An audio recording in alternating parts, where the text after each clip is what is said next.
Hey everyone, Sarah here of the Sisters Enchanted, and I am reading you our Star Speak astrology forecast for the week of March 17th, 2019.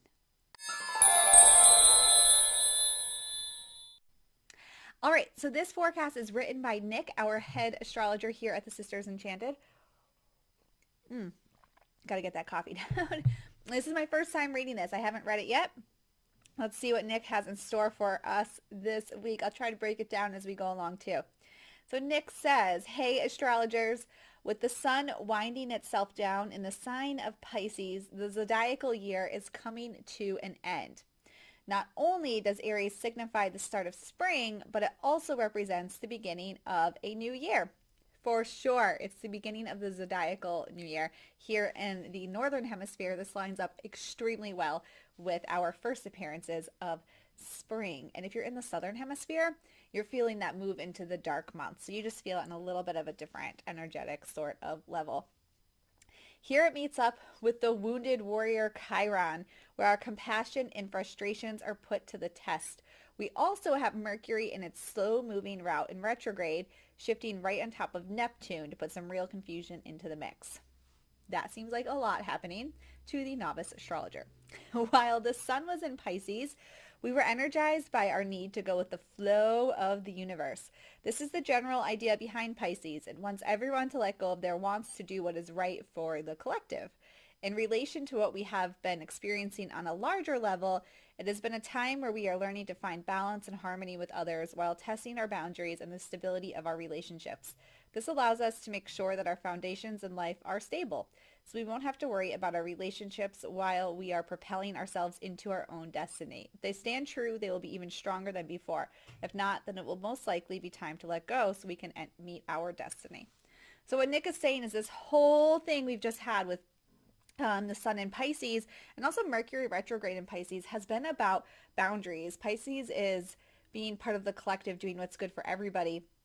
And here we can really see our boundaries tested in relationships, but we also have to remember that we need to give in our boundaries sometimes to sustain relationships, right? And this, well, not giving in our boundaries. We need to hold our boundaries, but we need to honor what other people need, I suppose is the better way to say that.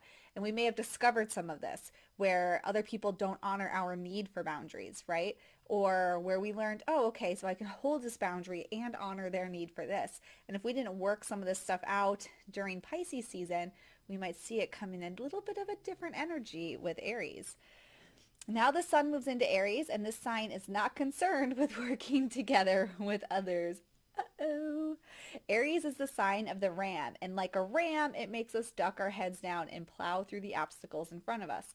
The sun loves the energy of Aries because it wants to create a world around it that feels comfortable and secure. With this sign, there is no fear of that. This can be a time where we feel entirely energized and ready to experience whatever is in front of us. The only problem here is that this influence does not lend a hand to our friend Chiron. So Aries is this independent seeker and just wants to do things, get things done for the sake of getting them done. Chiron is the wounded healer and is the healer that can't heal himself but wants to heal others. So let's see where the problem is here with these planets lining up right now this week for us. Chiron is known as the wounded healer because he represents a deep-rooted hurt in us. This hurt drives us to help others heal themselves in the same way, and in healing others, we're able to heal ourselves. Now that Chiron is in Aries, right along with the sun, we're trying to heal our sense of independence and action. There can be difficulty in this, though, because the desire to heal that part of ourselves can feel overwhelming and can actually cause us to trample on other people's ability to feel independent. So this is kind of where that idea with boundaries came in Pisces. If we didn't find these stable boundaries and see where we can actually, still honor other people while holding our boundaries and where they can do the same for us, this an independent force is going to maybe rear its ugly head.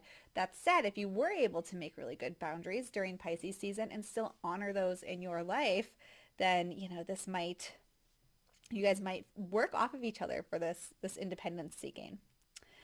With the sun in this sign, we are going to be feeling really good about the actions we take, but are we really thinking about what we are doing? Whatever happens this week will be a cycle of Chiron and will reveal a certain insecurity in us. Try to pay attention to others who seem defeated or let down. Now is the time to pick your sister up and walk side by side to meet your own independence. We also have Mercury retrograde meeting up with Neptune in the sign of Pisces. Mercury retrograde has our minds all out of sorts right now. We're probably picking up on hidden signals that we may not have noticed before, and this can cloud our minds and make us want to duck to lose ourselves. With it coming to touch Neptune, the planet of indulgence and spirituality, it can cause us to have a moment of feeling bliss among the craziness of Mercury retrograde. By letting go of the drama that surrounds us, it can help us to enjoy the moment that we are in. Try not to forget, though, that our problems still exist, even if we are giving a momentary reprieve from them. Our sensitivities are high with this combination, while our actions are charged by the sun. Try not to lose yourself in the excitement of the moment and use your words to truly help heal each other.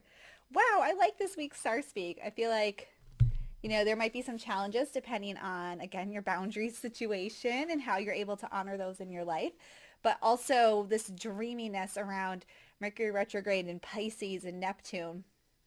It's still giving us the opportunity to kind of get lost in the moment, which might help smooth over some of this transition into Aries.